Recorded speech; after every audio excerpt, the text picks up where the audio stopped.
Hey, everybody, Cam Matho, Mr. Paul Lucas here to do podcast number 8 coming to you, Rug Rescue. I hope awesome to have you guys here. I love you. I appreciate you. And we got some on watching tonight, seeing what we're doing for this podcast.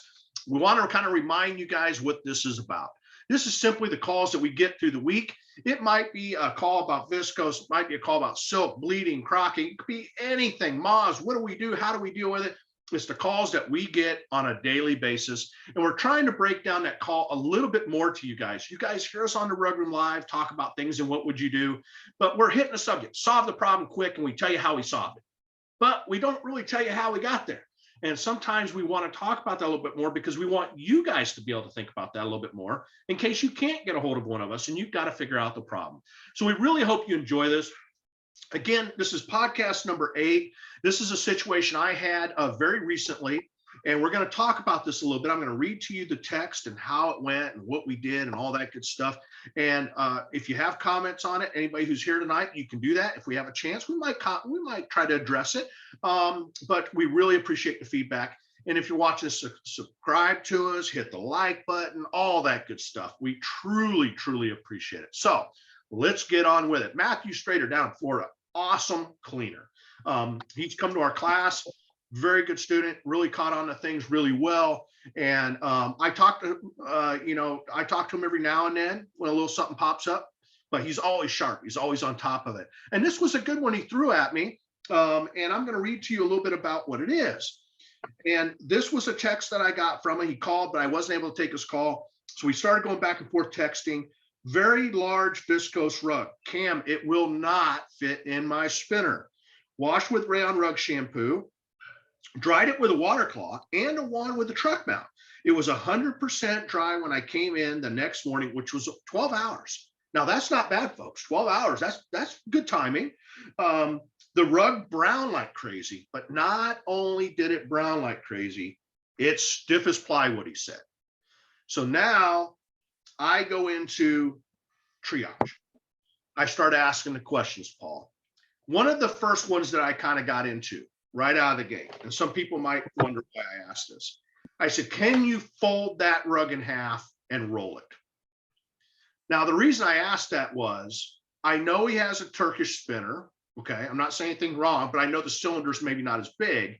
But I'm thinking if we could get that rolled up and still somehow get it in there and spin it, that opens the door to just put it on that wash floor and rewash it and do a full wash. That's kind of what I was thinking. Even though it's big, he probably get somebody to help him find a way to maneuver it in. That was thrown out. Can't do that. So now I'm into, okay, how do we remove the browning? And how do we soften this rug up? And he was very clear to me how he did it the right way. Now, he did have to go surface cleaning. So he had to spray the rug. He cleaned it with the truck mount, Actually, no, I think I'm wrong about that. He did a full wash on that. I'm sorry, I correct myself. He did a full wash on it. He just did the extraction with the truck mount. So he went, knowing Matt, he went 2 ounces in, did first in, last out, did all that stuff. And then from there, he had, rinsed it the best he could and extracted. Now, my thinking is he's limited because it's so big. He's having to rinse. He's using the flash extractor, the water claw. Trying to get everything out of there was probably a battle. So I kind of, in my mind, I'm thinking we might have a little issue with soil.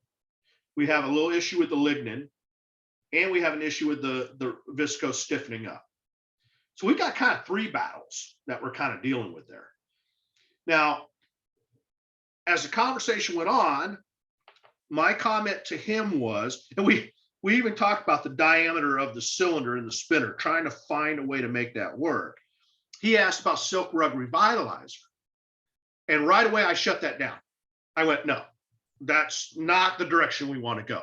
That is for a different situation and a different problem. And when you come on, maybe hit on that, but I don't want to spend a lot of time because that'll be a whole nother podcast. You know it will be. I know it will be. We'll get onto that one day.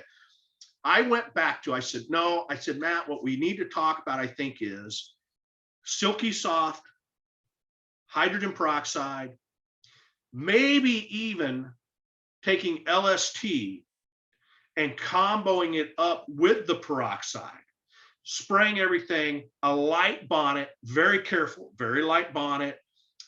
Maybe you could, I don't like using a Cymex or CRB in this situation. I kind of like like an orbital Oric, those small, they're like 30 pounds, something like that. And even that gets a little aggressive. So I think a 175 would be okay, a lighter one. But if you do that, in my mind, I'm telling them, let's go a little heavier. Spray it good. Don't hold back. Get a good application on there. Bonnet all that off. Then go back and put another application of hydrogen peroxide. Groom it in. Let it dry 100%. Come back the next day and then start going towards the silky soft. Now, here's a question he threw at me. And I honestly, I wasn't 100% sure on the answer that I gave him. He said to me, let me find it here real quick. Will the hydrogen peroxide affect the silky soft? Like if the rug isn't fully dry from the browning treatment with the HP, and I put that silky soft on, will there be an effect? Now, I said no. I said, I think it will be okay. You'll be compatible, although I prefer for you to do it after when it's dry. You are correct. That's correct. They won't interfere with each other, but you should keep things separate as a general best practice. Now, and that's what I thought. And I'm glad you told me that, because the last thing I want to do is get something wrong. I did tell him I would double check with you on that. I was not 100% sure. The other thing, now if this was a smaller rug, Paul, I mean, I would tell him, hey, just, do the LST with the peroxide, get that taken care of, and then throw the rug in the tumbler or badger it and then vacuum the heck out of it. A lot of times you get that, but in this case, when I hear it's stiff as a board, it's silky soft all day long. I mean, that's one of the things Megan loves. I mean, she uses that on these viscose rugs. That silky soft really does work on it. I want people to understand, and that's part of the point of this call. It's not just for silk. Yeah, you got two issues going on here with this rug. One is discoloration. So that's something we have to deal with. The other thing, we have to deal with the stiffness. Now to solve a problem, you got to know what the problem is. Why does it get stiff? Well, the reason is rayon has a polarity issue. When they extrude the rayon, it's very, very fine, way down to single digit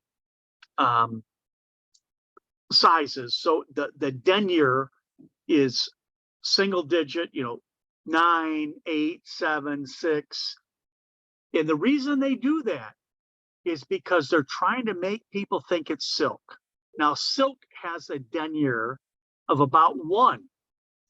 So it might be 1, it might be 2, it might be 0.5. And because of that fine denier, silk feels soft and luxuriant and wonderful. So now silk's very expensive though. So now we can take a cheap raw ingredient and make it feel and look like silk. The problem is the surface area is increased like 1,000-fold because you have very little substance and you have a very high amount of surface area. So what happens is you have a huge amount of negative charges on this fiber, and you get it all wet and you clean it. And what happens is all these fibers end up bonding to each other because of van der Waals forces. And there's some other forces in there, hydrogen bonding, London forces, but all of these bonding forces combine, and you end up with a stiff fiber. We talked about this earlier. on another broadcast. So Silky Soft being a positive charge and Rayon Rug Shampoo being a positive charge breaks up this tendency to bond together. It counteracts the hydrogen bonding. It counteracts the London forces. It counteracts the van der Waals. And so now with a little bit of grooming and a little bit of moisture, because you got to have those things in there too, you can make it feel like it was when it was new. And so you got one issue with polarity, and then you got a second issue with discoloration. And you're recommending oxidation to solve that, which is fine because it will. And so they got to do both of those to get the carpet back to its normal state. Now, Paul, I got a question for you. And we won't spend too much time on this podcast, but I do want to bring this up. When we're dealing with a viscose rug and it's been browning on us like that, and we feel pretty good about the soil issue. We've got the soil pretty much taken care of. Is there a reason why we can't tell someone, hey, go first in, last out with hydrogen peroxide?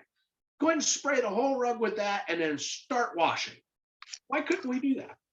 Well, you could, okay. But the problem with hydrogen peroxide is it is a short-lived product. And it's a non-residue product. So it tends to be more efficacious as a post-treatment product. So yeah, you can put it in at the beginning, you can put it in at the middle, but it's best at the end. And here's why, because there's all these other things in the way. So you're diluting its effect, you're interfering with its effect, because you have other issues. So it's better to take care of those other issues and then apply it at the end. Because a lot of tools that we use, like chemical tools, they got to be rinsed. They got to be neutralized. They got to be counteracted. But hydrogen peroxide doesn't. So it's a great finish. And being a short-lived product goes back to kind of what we talk about when we do that post-treatment, like you just mentioned. We're telling people, look, it might take you 2 or 3 applications, and you have to spray it fairly heavy when you're doing that coffee spot or that urine stain. You can't just spritz it. You can't just mist it. You've got to put it on fairly good because it's going to go bye-bye fairly quick.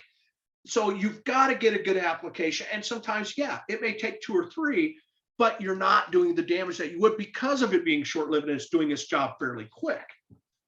And there's one other thing I want to bring up. And again, I'm not trying to make other people look bad or go after people. That's not my intent. My intent is to make us all better cleaners. But on the internet, and you hear people say, well, like add ammonia to it, or add 50-50 ammonia to it, or add a bunch of ultraviolet light to it and heat it up, add hot water to it. Okay, when you accelerate hydrogen peroxide with all these other things, especially alkalinity, what happens is it does get more active, but its dwell time is also greatly reduced. So yeah, it works better, but it doesn't have any time because it's all gone. So there's a balance. And again, the American boy attitude is more is always better. With hydrogen peroxide is often not the case. We don't want to get it hot because when it's hot, it's gone in a minute or two. We don't want to get the pH up to 12 because it's gone in 10 seconds. We don't want to hit it with UVB because it's going to be gone. So what we want, again, analogies with heat, we want to slow cook it. It's like having a crock pot or a roast or a smoked piece of meat. You don't want to do it in 3 seconds. You want to give it some time. And all these accelerants take that time away. So even though it's very popular because we all have this, testosterone driven head brain that more is better, sometimes less is better. Absolutely, Paul. And for those of you here, thanks for watching the show. For those of you who are going to be watching this is podcast number 8. We're very, very happy to be here. And this one, hey, from hard to stiff to silky soft, fixing those browned out stiff viscose rugs. I mean, it can be a challenge, but there are products that will help you get there, some of which ChemMax has, some of which you can buy at the store. And that's what we were talking about tonight. We're talking about hydrogen peroxide. We're talking about silky soft. We're talking about those hard and stiff viscose rugs that you can fix. And we really, really appreciate you guys being here. Again, just to hit on it one more time, this is podcast number 8. Please hit the subscribe button. You can send us and put it in the comments if you want on YouTube and wherever else you see the subjects you may want to hear about. We get phone calls all the time, and that's what Rug Rescue is about. We're trying to talk about those calls that we get. Break them down a little bit more, explain to you guys why we're doing what we're doing, create more of a conversation about it, and show you that, look, if you call us, you call one of our students, you call someone who's been with us for a while, they can help you get through almost every situation. That's what this is all about, and this is what we've been achieving through the years, and we will continue to do.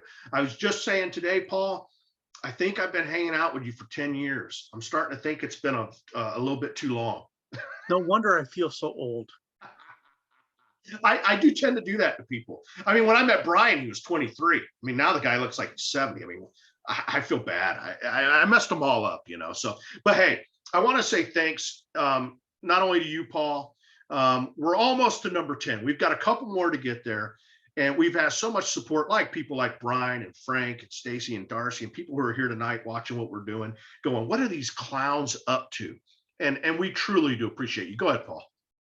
That reminds me, I should go back 10 years and talk about the phone calls that I got from Cameron when he was trying to figure out how to clean rugs. We could do a few of those. There's more than a few of them. Those are going to take an hour or two because it's like rug cleaning 101.